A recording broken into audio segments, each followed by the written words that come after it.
Hello everyone, welcome to Shriram's IS. I hope everybody is doing good. You guys are fine at your place. शुरू करते हैं आज का session जिसमें हम कवर करेंगे ये सब आर्टिकल्स. आइडिया देती जाती हूँ क्या कवर करना है. एससीओ समिट 2024 के बारे में बात करेंगे. अगर आप कल के सेशन से जुड़े हुए थे साथ में तो आपको पता होगा कि मैंने एक आर्टिकल में ऐसे ही वी वर डिस्कसिंग, लेकिन मैंने एससीओ का रेफरेंस दिया था कि हमारे जो एक्सटर्नल अफेयर्स मिनिस्टर है, foreign minister doctor S Jaishankar इस टाइम पाकिस्तान गए इस एससीओ समिट के लिए. चाइना को बहुत दिक्कत हो गई थी, अगर आपने सुनी हो वो बात. मैंने कुछ मिनट लिए थे उसके लिए और मैंने in between the session discuss किया था कि चाइना को ये दिक्कत हुई कि एससीओ समिट में डॉक्टर एस जयशंकर आए. आना चाहिए था नरेंद्र मोदी जी को. क्यों? क्योंकि ये हेड ऑफ गवर्नमेंट समिट थी, हर किसी का प्राइम मिनिस्टर जा रहा है, आपके प्राइम मिनिस्टर नहीं आए. एक ये, और चाइना को गुस्सा आ गया इस बात से. और चाइना कहता है कि India is losing its interest in SCO. हालांकि ये कुछ सही बात भी है कि इंडिया अपना एससीओ से इंटरेस्ट जो है वो लूज कर रहा है, क्योंकि मैंने आपको बताया था कि इंडिया के जो ऑब्जेक्टिव्स हैं, जो थिंकिंग है, वो भी इस टाइम पे अलाइन नहीं करती है. क्या कुछ है मैं आपके साथ आज डिस्कस करूंगी वो सारी बातें, लेकिन इस पर्टिकुलर सेशन में मैंने आपको एक ग्लिम्स दे दी है जो मैंने कल डिस्कस करी थी, उसी से जुड़ी हुई है, तभी न्यूज में है. दो बातें कवर करेंगे. अच्छा, मैंने आपको होमवर्क दिया था कि कमेंट सेक्शन में मुझे जो एससीओ कंट्रीज, एससीओ में जो जो कंट्रीज हैं उनके नाम बताओ. किसने लिखा है? बाकी मोस्टली किसी ने नहीं लिखा है. प्लीज ये आंसर दिया करो, ठीक है. तो आज के सेशन में एक तो मैं एससीओ के बारे में डिटेल में बात करूंगी, और इस समिट के दौरान 9 साल बाद ऐसा हुआ है कि हमारे मिनिस्टर पाकिस्तान गए हैं. तो ये समिट के दौरान क्या क्या इसकी क्या हाइलाइट्स हैं, क्या बातें हुई हैं, वो डिस्कस करेंगे, जो कि आपके पेपर 2 के लिए भी इंपॉर्टेंट है और प्रीलिम्स के लिए एससीओ के बारे में जानना इंपॉर्टेंट है. फिर हम इंटर पार्लियामेंट्री यूनियन के बारे में बात करेंगे, प्रीलिम्स पर्सपेक्टिव. फूड सिक्योरिटी से जुड़े हुए काफ़ी आर्टिकल्स आ रहे हैं और मैंने पहले भी आपके साथ आर्टिकल डिस्कस किए हुए हैं ऑलरेडी. ये भी एक आर्टिकल एडिटोरियल है जो आपने ऑलरेडी मेंशन किया हुआ है, लिखा हुआ है. उसमें कुछ ऐसे पॉइंट्स अगर आपको आज के आर्टिकल, मतलब आज की डिस्कशन से मिलते हैं कि हाँ ये मुझे और ऐड कर लेना चाहिए, तो वो उसी नोट्स में और पॉइंटर्स ऐड कर लेना, ठीक है. फिर हम बात करेंगे स्वेल वेव्स की. हालांकि ये आर्टिकल जो है मैं पहले ही लूंगी, जस्ट फर्स्ट आर्टिकल हम इसी पे डिस्कस करेंगे. ये आपके ज्योग्राफी से इंपॉर्टेंट है, जीएस पेपर 1 से और प्रीलिम से. और थर्ड मिसाइल सिस्टम क्या है? यूपीएससी ने ऐसे प्रीवियस ईयर पेपर्स में सवाल पूछा हुआ है कि it was recently in news कि ये किससे जुड़ा हुआ है. कोई मिसाइल सिस्टम है, कोई रैंसमवेयर है, क्या है ये? और अच्छा, ये अगर ये मिसाइल सिस्टम है तो कहाँ का है? ऐसी कुछ बातें पूछी जा सकती हैं, राइट, सिंपल टर्म्स में. तो ये हमारा आज का टॉपिक ऑफ डिस्कशन रहने वाला है. जल्दी से पहले तो अपनी अटेंडेंस मार्क कर दो bye liking this lecture. Do share it with your friends also, those who are preparing for UPSC, SSC or state PCS. You can trust the quality content that is being shared with you. See, Shriram's IAS is serving the nation since 1985. तो वो विश्वास, वो trust बच्चों के अंदर है, तभी सर्व कर रहे हैं. ऑफलाइन बच्चों ने दिखाया and now we are online as well. So please do share these sessions with your other friends also. Now as far as first article is concerned, हम बात करेंगे स्वेल वेव्स की. स्वेल वेव्स को एक और नाम से बोला जाता है, वो पहले नाम देख लो. जस्ट अ मिनट, एक सेकेंड. हाँ, स्वेल वेव्स को कलाकडल वेव्स भी बोला जाता है.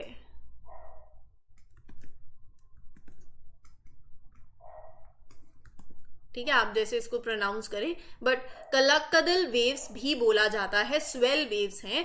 न्यूज ये है कि इनकॉइस, मतलब Indian national centre for ocean information services has issued advisory for swell waves for Andaman and Nicobar and Lakshadweep as well as coastal areas जो हो गए गुजरात, केरला, महाराष्ट्र, उड़ीसा, तमिलनाडु, वेस्ट बंगाल, पुडुचेरी और दमन एंड दीव.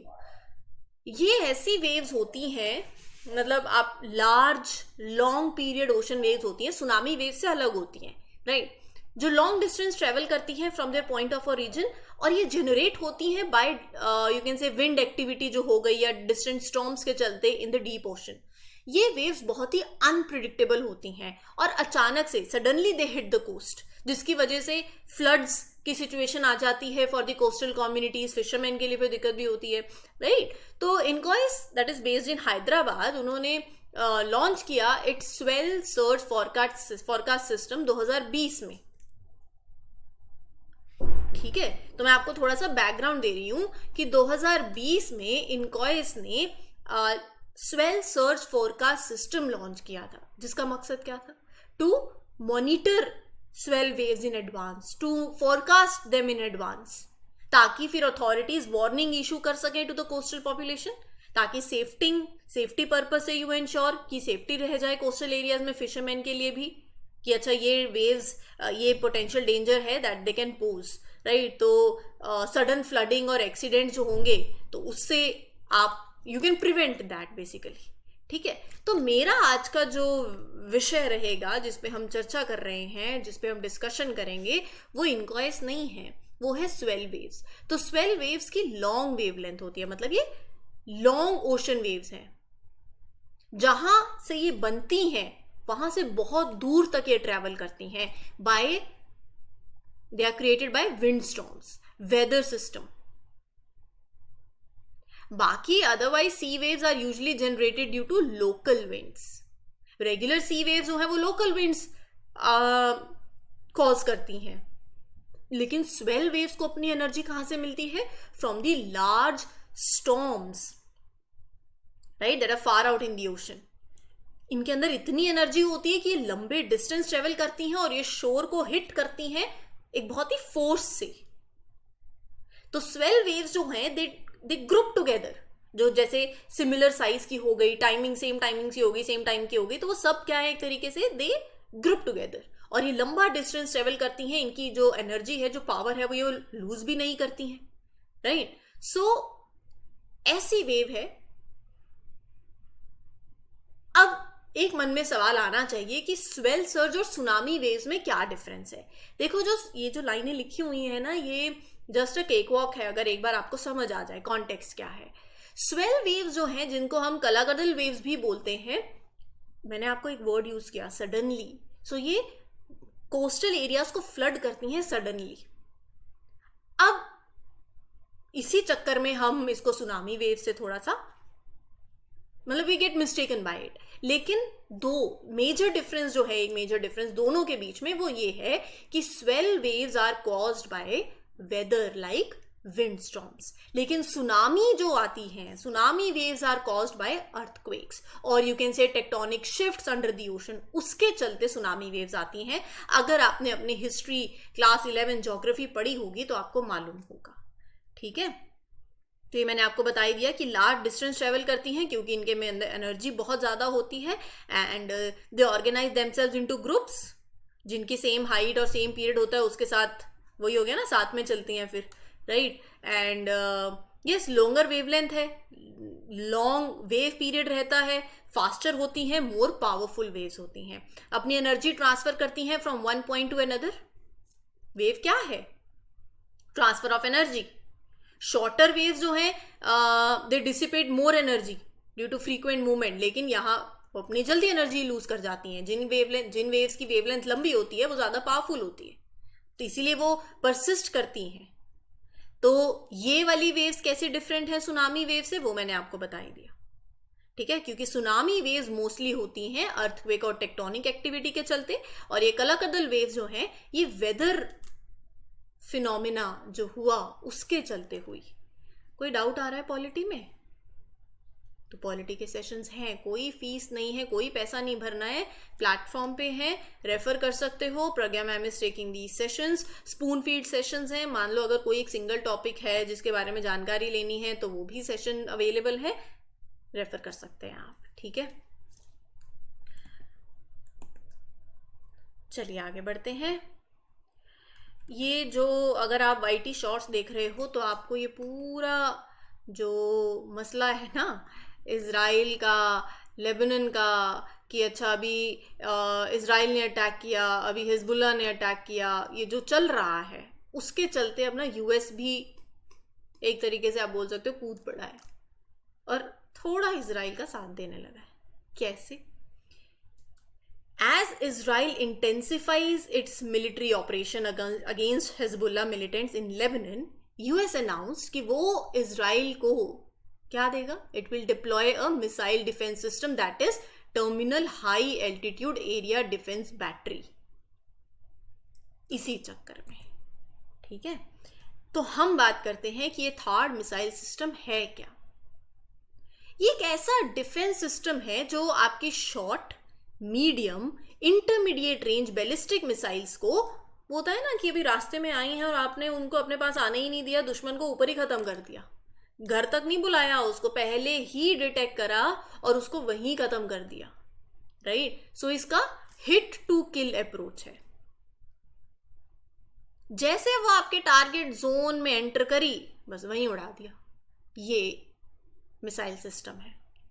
ठीक है, तो ये वाइड एरिया को कवर कर सकती है। मतलब आप लगा लीजिए जो इसका टारगेट है at a distance between 150 to 200 kilometre, उतने तक में ये आराम से इसकी टारगेट रेंज आती है। तो ये काइनेटिक एनर्जी का यूज करती है to destroy the incoming nuclear warheads. Iraq Scud missile attacks के दौरान it was developed by US after their experience with these attacks during the Persian Gulf war in 1991, right. तो ऐसी deployments हुई हैं। तो ये अगर आपसे इसके बारे में पूछा जाए कि ये भैया है क्या, एटलीस्ट इतना तो पता हो कि ये टर्म न्यूज में थी, ये क्या है, उतना जान लो, मोर देन एनफ है। आगे बढ़े। एससीओ की 23rd मीटिंग, मैं बार बार बोल रही हूँ, ये हेड ऑफ गवर्नमेंट की मीटिंग थी, इसीलिए चाइना को दिक्कत है कि आपके प्राइम मिनिस्टर मोदी जी क्यों नहीं आए, डॉक्टर एस जयशंकर को क्यों भेजा, राइट। 16 अक्टूबर को ये इस्लामाबाद पाकिस्तान के अंदर हुई। हमारे जो डॉक्टर एस जयशंकर साहब हैं, उन्होंने एक बात सीधा सीधा पाकिस्तान को कह दी है। क्या कहा है उन्होंने कहा है, देखो अगर आपने टेररिज्म, सेपरेटिज्म और ये एक्सट्रीमिज्म जैसी चीजें करी, मतलब ये 3 मेन प्रॉब्लम्स हैं, तो उन्होंने कहा है ये दिक्कतें it will hurt trade, connectivity and regional development. ठीक है, तो उन्होंने कहा कि सिर्फ पीस और stability is needed for economic growth.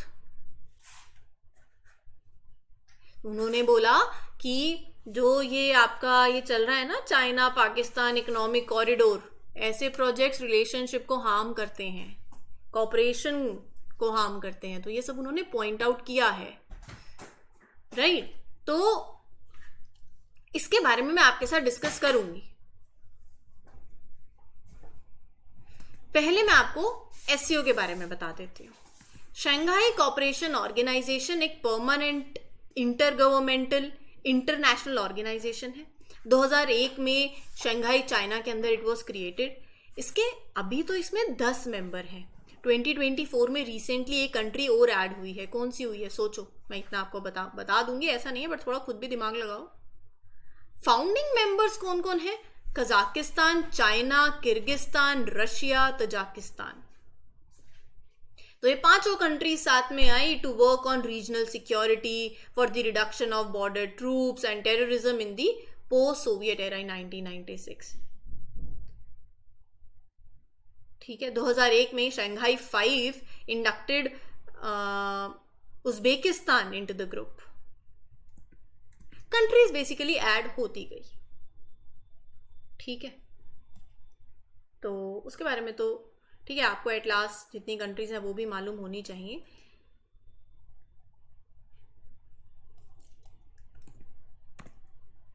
Secretariat कहाँ है? चाइना में, बीजिंग में। ऑफिशियल वर्किंग लैंग्वेज 2 हैं, चाइनीज एंड रशियन। ठीक है, अभी इसमें हाल फिलहाल 10 मेंबर कंट्रीज हैं। चाइना सोचोगे तो पाकिस्तान सोच लो, इंडिया सोचोगे तो रशिया सोच लो, रशिया भी है। ठीक है, तो 4 तो मैंने आपको ऐसे ही बता दी, चाइना, पाकिस्तान, इंडिया और रशिया। के कजाकिस्तान और किर्गिस्तान, काकी ऐसे याद रख लो, कजाकिस्तान एंड किर्गिस्तान।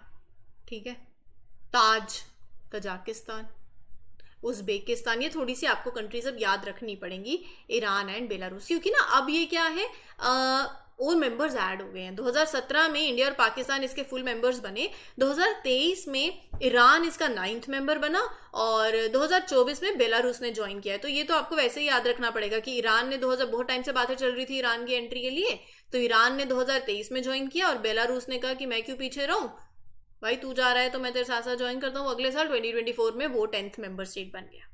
ठीक है, so that way you can remember. अब इसी सेशन के चलते चलते आई थिंक आपको याद हो जाना चाहिए, चाइना, पाकिस्तान, इंडिया, हमारा दोस्त रशिया और ईरान और बेलारूस ने तो अभी अभी एंट्री ली है। तो आपके पास 1 2 3 4 5 6 हो गई, बची 4, काकी, कजाकिस्तान और किर्गिस्तान और ताज और उज्बेकिस्तान।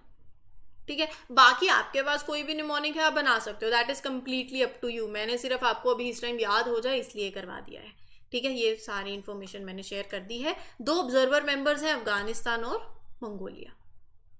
तो इसका स्ट्रक्चर कैसा है कि हम बार बार बोल रहे हैं हेड ऑफ गवर्नमेंट की समिट थी, मोदी जी को आना चाहिए था। मैं नहीं कह रही, चाइना ने कहा है। ठीक है, चलिए तो स्ट्रक्चर देख लेते हैं।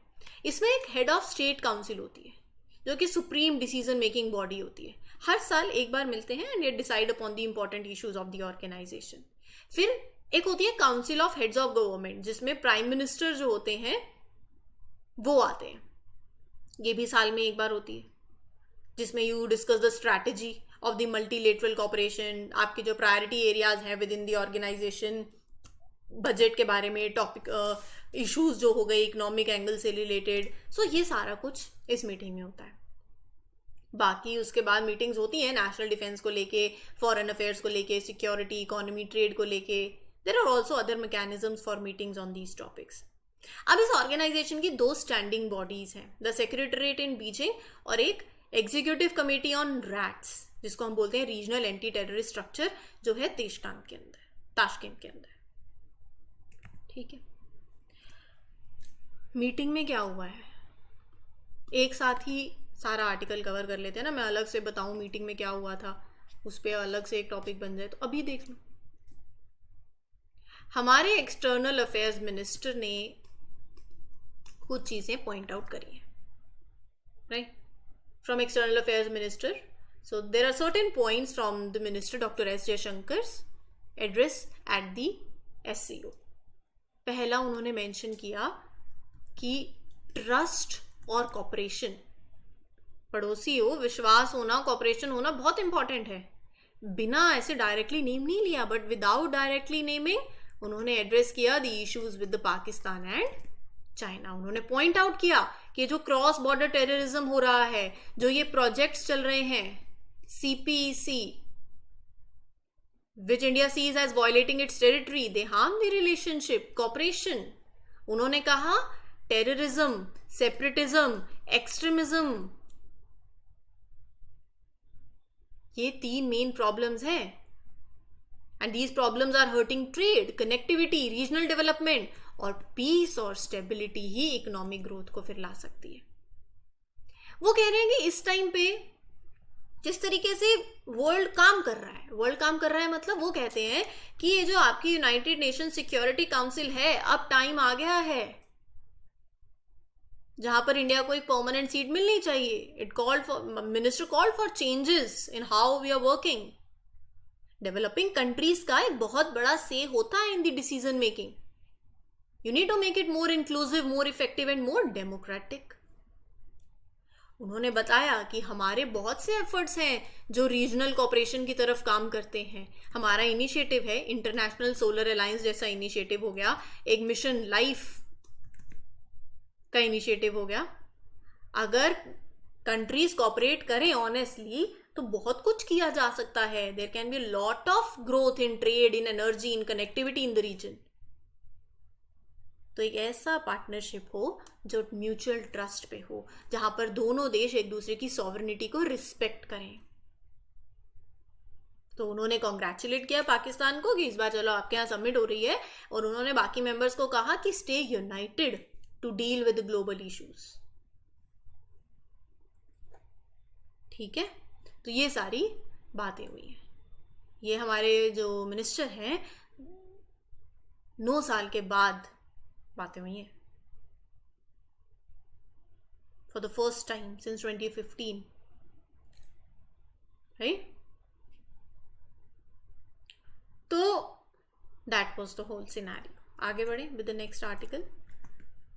फूड सिक्योरिटी को लेके बात करते हैं. मैं इस पे ऑलरेडी डिस्कशन कर चुकी हूँ इन द प्रीवियस सेशंस. यहाँ जो पॉइंट आपको लगे कि हाँ मैंने अपने पहले वाले नोट्स में नहीं डाला था वो डाल लीजिएगा. जब भी एक जीएस का आंसर लिखते हो आपके पास डेटा, रिपोर्ट, स्टैट्स ये होना चाहिए.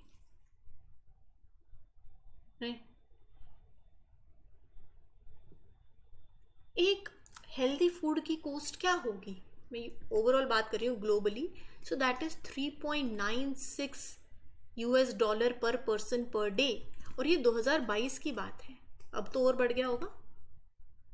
और जिसकी वजह से 2.83 billion people are unable to afford nutritious meals. Global issue है ये.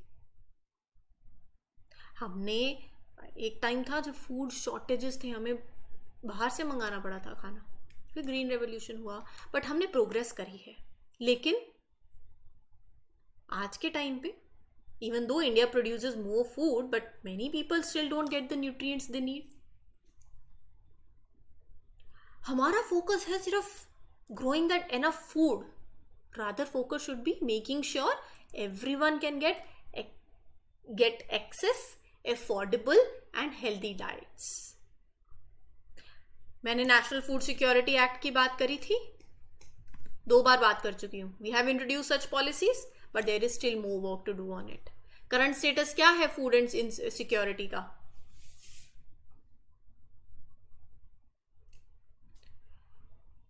एनएसएसओ के डाटा के हिसाब से about 3.2% of Indian population does not receive a minimum of 60 meals per month.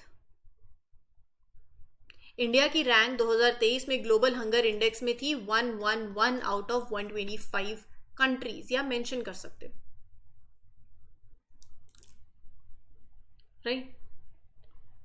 So food insecurity in India is expected to improve over the next decade. You can say rural areas में still people are there that can't afford a healthy diet.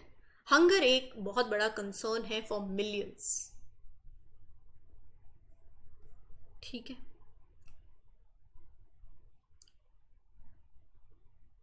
Food security की हम बात करते हैं, but food security has not reduced hunger. क्या reasons हैं? पहला तो आपका जो पब्लिक डिस्ट्रीब्यूशन सिस्टम है वो इनएफिशिएंट है. It is suppose to provide you food to those who are in need, but many people are excluded from receiving the benefits. Report कहती है कि 90 मिलियन पीपल जो क्वालिफाइड हैं for receiving that, they have been left out of the system. कोविड-19 pandemic ने इस problem को highlight भी किया. सरकार ने इसको फिक्स करने की कोशिश करी थी with 1 nation 1 ration card, but it's not fully implemented yet. India ने गरीबी कम करी है, but there is still struggle due to income inequality. तो there is income inequality and poverty. हाँ, तीसरी मैंने अभी आपको बताया हमारा फोकस है बस फूड हो. Food security efforts focus on simply providing enough calories rather than ensuring that people have access to a variety of nutrient-rich food. So nutritional challenge is a problem.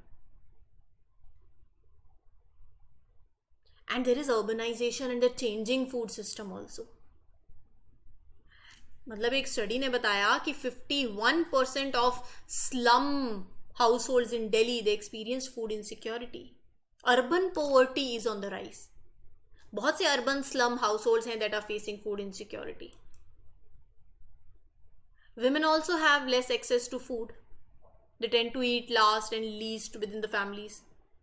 Poor nutrition. बहुत से reasons हो सकते हैं. There can be number of reasons. और solution क्या है वो आप मुझे comment section में बताओगे. ठीक है? What can be done? क्योंकि हमने किया है cover. So please do let me know in the comment section. चलिए चलते हैं आगे. Recently, Lok Sabha speaker leading an inter-parliamentary delegation at the 149th Assembly of IPU in Geneva emphasized the importance of multilateralism in his address. IPU क्या है? So, a speaker of Lok Sabha recently attended this meeting in Geneva with a group of Indian lawmakers. इस meeting के दौरान he highlighted कि how important it is for countries कि सब साथ में काम करें through international cooperation and agreements. वही multilateralism है. तो let's talk about IPU here. एक international organization है ये parliaments की. 1989 के अंदर it was established in Paris. किस लिए? To promote democracy and world peace. ठीक है. So it is a organization that is made up of national parliament, जिसका पर्पस है देशों को हेल्प करना to work together by encouraging parliamentary diplomacy. मतलब from different countries law makers they talk, they cooperate with each other. So it supports parliaments in promoting peace, democracy, sustainable development. It was the first multilateral political organization in the world जिसके अंदर 180 member parliaments हैं और 15 associate members हैं. ये democracy promote करती है, parliament को help करती है to become a stronger, younger और एक जेंडर बैलेंस्ड हो. 1921 में इन्होंने अपना हेडक्वार्टर जिनेवा में कर लिया. अच्छा, फंडिंग कहाँ से आती है इसको? It is mainly funded by its member countries using public money, taxpayer money to support its activities. So it is financed primarily by its member out of public funds. ठीक है. इसका एक well defined structure है to manage its work and make decisions. So there is a governing council. Just a minute. यहाँ लिख लो.